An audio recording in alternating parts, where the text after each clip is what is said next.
Now today's Through the Decades retro spectacle. The 1950s were a decade of rigid social conformity. People were expected to look, talk, act, and think like everybody else. It was only a matter of time before that cracked up.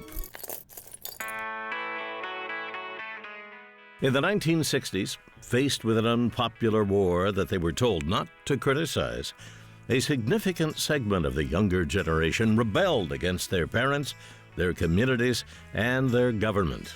Spurred on by rock and roll, they chose, as countercultural guru Timothy Leary put it, to turn on, tune in, and drop out. In other words, they became hippies.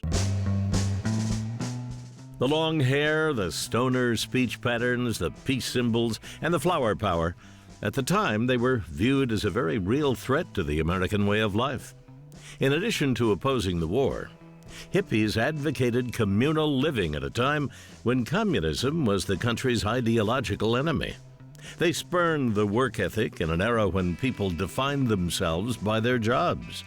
They embraced Eastern philosophies and religions that were alien to most Americans, and they took over whole neighborhoods, most famously San Francisco's Haight-Ashbury district, where 100,000 hippies settled in for 1967's Summer of Love.